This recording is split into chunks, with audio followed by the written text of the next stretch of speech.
Ya, hari ini tanggal 8 sore-sore teman-teman ya. Ini bukan update saham, tapi ini adalah tukar pikiran ya.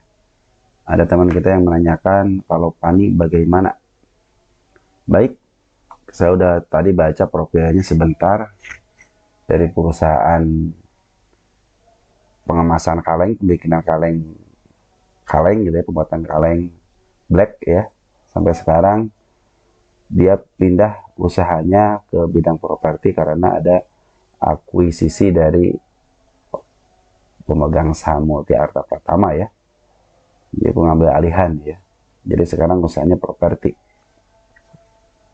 Transisinya bagus banget dari perusahaan black kerupuk, black apa namanya, black kaleng ya, ke perusahaan properti.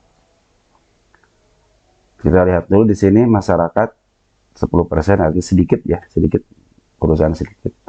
Terus dari bulan Juli ini banyak yang keluar, yang menguasain adalah lokal ya, foreign hanya sedikit, tapi yang menguasain banyaknya lokal.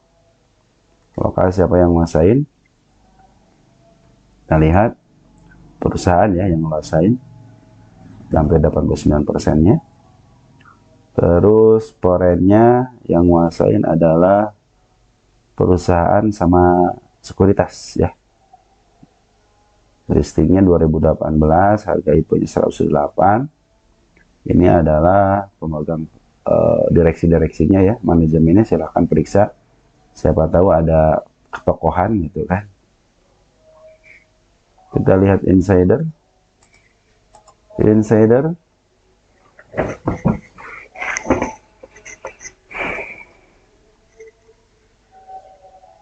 insidernya ada apa di sini? Ya ya, ini tahun 2023 udah dinambah lagi kepemilikannya ya si Multi Arta Pratama. Corporate action. Corporate action ini coba lihat. Dia bagiin dividen ya, Juli 2 perak. Lancar nggak dia bagian dividennya? Baru terdeteksi ini doang ya saya. RUPS-nya lancar. Melihat lancar nggak? Untuk 1, 2, 3, 4, 5, 6, 7 ya, untuk 7 tahun lancar ya. Kita lihat statistik. Statistiknya kuartal satunya 122 miliar. 2023-nya 180 miliar. Artinya ada penurunan ya. Cuman kuartal 2-nya belum update teman-teman ya. Kita paksakan untuk hitung harga wajarnya atau gimana ya. Revenue-nya mengalami penurunan ya. Ini PE-nya lihat 2387 ya, ini disinyalir kalau harganya udah 5.000. Oh, satu lagi ya, dia ada corporate action-nya apa lagi yang sebentar ya, biar kita tahu lah. Ada stock split nggak ada. Right issue, oh ada right issue nih, 200 banding 31 132 tahun 2023. Wush, right issue-nya keren banget, 5.000. Ya nggak apa-apa ya, terserah mereka perusahaan ya, pinginnya begitu ya nggak jadi masalah kan, perusahaan kan yang menginginkan seperti itu. Kalau ada yang mau ya pasti dibelilah gitu kan lagi isunya ya. Seperti teman-teman nih lihat, ini murni, ini kalau udah PE segini harganya sekeren ini ya, bandar lah yang memainkan di sini ya. Terus PBB-nya 6 kali, PS-nya 13 perak untuk TTM. Harga bukunya 835, DER-nya 0,06, masih ringan ya. ROE-nya 1,63. Jadi ROE-nya aja kurang dari 2% ya. Kita lihat cash-nya ada 1,8 triliun, equity-nya 13,056 triliun. Ini hutangnya ya 719, kalau dijumlahin 719 miliar lah. Jadi kita akan coba hitung deh, berdasarkan ini penasaran juga saya ini. Ini sahamnya sampai setinggi begini gimana gitu kan. PE-nya juga udah lumayan gitu kan, lumayan kencang gitu kan. Baik, kita butuh namanya pundacat. Saya udah siapkan pundacat dia. Ini sampai santai aja ini Mbak ya, soalnya saya udah wow gitu, harganya udah segini gitu, PE-nya aja udah luar biasa gitu kan. Dia saya lihat 10 tahunan deh, biar panjang ya. Dia emang masih jadi tahun berapa nih? 2018 kan di sini kan. Dari awal lihat, ini mah murni, ini memang yang mainin bandar ya. Kita lihat 3 tahunan, udah di atas harga overvalue-nya, di atas harga standarnya, tengah-tengahnya ya, udah ngelewatin terus. Kita lihat 1 tahunan. Kalau beda 1 tahunan dia pernah ke harga di bawahnya gitu kan, harga di bawah tengah-tengahnya 2 kali ya. Dia mau menembus harga berapa nih, 5.700 ya, cuman nggak kuat, udah 3 kali ini mau nembus ya.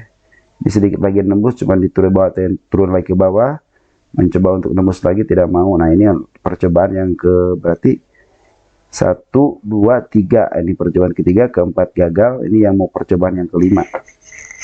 Apakah dia mau nembus harga di 5.700 nya untuk nanti mungkin ke harga overnya di harga 5.700 ya. Kita langsung hitung aja ya, untuk berdasarkan pair aja ya. Saya punya 2 metode, yaitu pakai metode pair sama metode PBP ya. Ini 1801 1801.16 jadi lupa soalnya angkanya lebih daripada 1801.16 1801.16 dikali, kita butuh yang namanya EPS TTM 13.62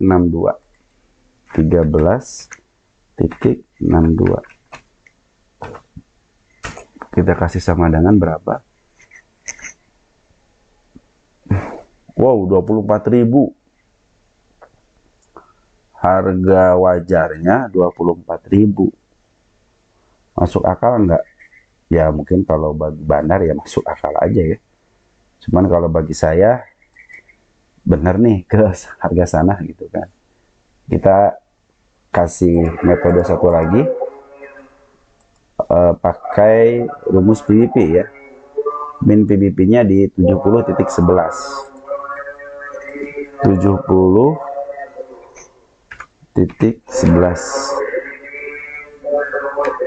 dikali, sebentar ya,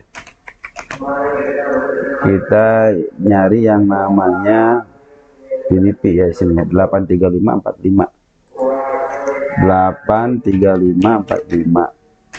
sama dengan berapa ya, di 58.000. Wow. Apakah benar gitu ini segini harga itunya, harga wajarnya gitu ya. Tapi berdasarkan hitungan ya seperti ini gitu ya. Nanti maghrib dulu sebentar ya, saya pause dulu ya. Baik, kita lanjutkan kembali. Saya gitu kalau udah melihat seperti ini ya, harganya sampai 58.000, terus yang satu lagi berapa harga gitu. Terus lihat pairnya juga 24.000, kita berdasarkan pair ya. Saya sengaja tidak tulis di nanti di apa namanya di Lukisan Market Maker ya, sampai PE-nya 387, tapi harga sahamnya melesat tinggi. Fix ya, ini bukan urusan fundamental lagi kalau ini ya. Ini udah urusannya bandar gitu. Seperti halnya saham cuan, saham brand, BRPT ya, BRPT, GZCO ya, itu bukan urusan lagi fundamental ya. Kalau udah begini harganya udah tinggi ya, ini urusannya udah sama bandar aja gitu kan, sama biasanya ketokohan seperti ini ya, seperti saham brand gitu kan, ada ketokohannya Mr. PP gitu kan, ini juga ada ketokohannya gitu kan. Nah kita langsung aja lihat ke Lukisan Market Maker ya. Nah, udah saya tulis di sini ya. Ini bukan harga wajar namanya ya. Makanya saya tulis di sini kuartal 1 harga bandar, udah kayak gitu ya. Karena di sini udah udah fix, udah fundamental, udah lupa di sini ya. Lupakan fundamental, yang ada adalah harga bandar di sini. Nah, tahu sendiri ini pemilikannya pemilik salah satu orang berkaya ya. Di sini hanya bermodalkan siapa yang paling kaya dan harga tinggi gitu.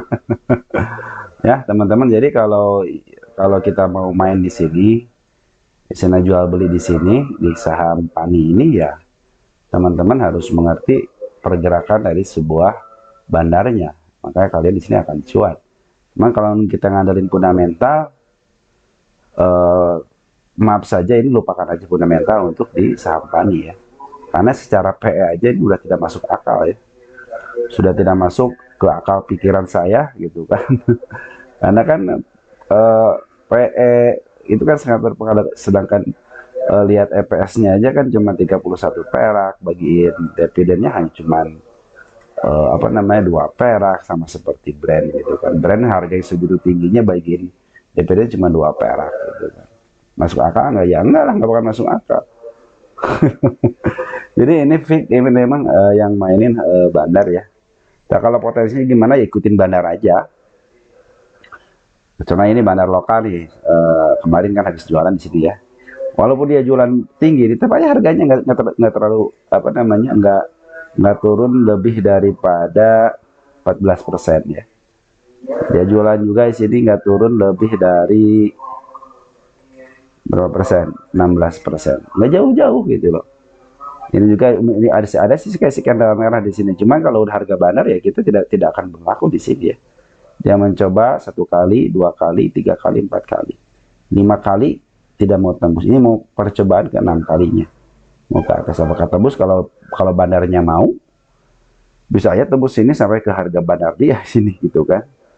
Artinya saya udah tidak bisa menghitung di mana gapnya, di mana istilahnya di mana harga tertingginya gitu kan. Ini udah kalau secara siap dari situ ya. Kita lihat dari Bunda Cat aja ya. Kita dipolkan ya selama, karena sebenarnya 5 tahun juga bisa, cuma kita polkan aja.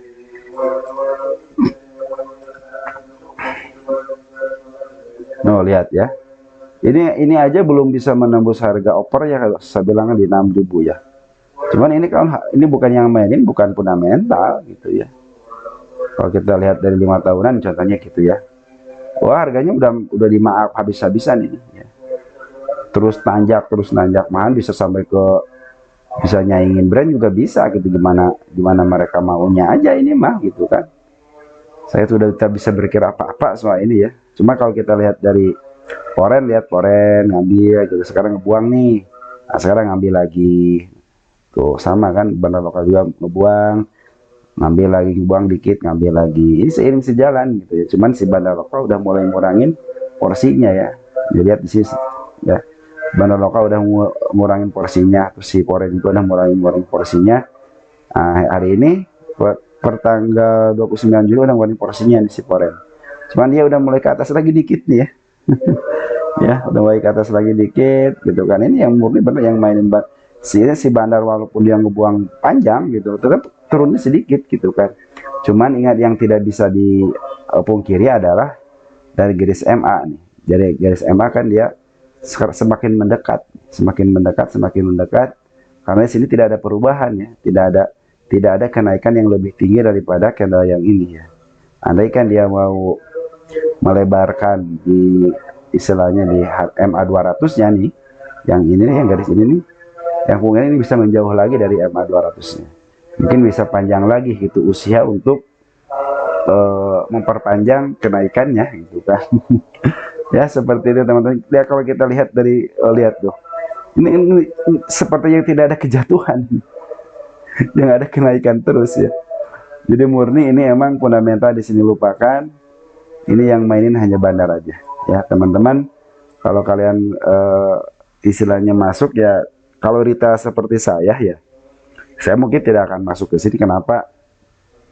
Untuk saat ini gitu ya. Kecuali saya mendengar lagi tokoh yang punya PANI ini istilahnya melistingkan saham lagi. Nah, baru saya mau ikut tuh, soalnya istilahnya dari bawah gitu kan.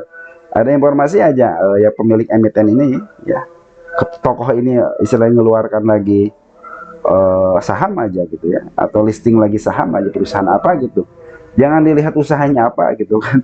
Pokoknya dia mengeluarkan listing saham lagi aja, udah saya ikut gitu kan. Ini udah pasti, udah ada jaminan pasti gitu kalau udah pemiliknya seorang yang ada di tokoh ini gitu ya, dia apa, dia yang punya emiten ini udah pasti ke atas lah gitu kan. Ya seperti teman-teman, ini sebagai informasi aja bahwa tidak semua emiten itu berdasarkan fundamental ya. Ada yang namanya pergerakan bandar, ada namanya pergerakan ketokohan. Nah disitulah kita harus benar-benar mengetahui sebuah emiten itu dari mulai tokohnya, usahanya, keuntungannya, dan lain-lain yang berhubungan dengan emiten tersebut gitu kan. Contohnya Pani ini secara fundamental ya udah tidak masuk akal gitu kan. Cuman kenyataannya gini, seperti ini kenyataannya gitu loh. Bisa di harga sampai 5.000, bahkan orang lain bisa sampai ke 6.000, bisa aja. Bahkan dihitung-hitung kan bisa sampai ke 58.000, 24.000. Tidak masuk akal gitu. Cuman ya beginilah istilahnya permainan dari sebuah emiten yang ditunggangi sama ketokohan ya. Mungkin segitu aja teman-teman ya yang bisa saya sampaikan. Mudah-mudahan nantinya jadi pengalaman apabila ada listing di bursa berdasarkan ketokohan yang tokohnya itu mumpuni gitu ya. Jangan lihat usahanya apa, tokohnya aja yang dilihat. Ya. Oke teman-teman ya, ciao ya.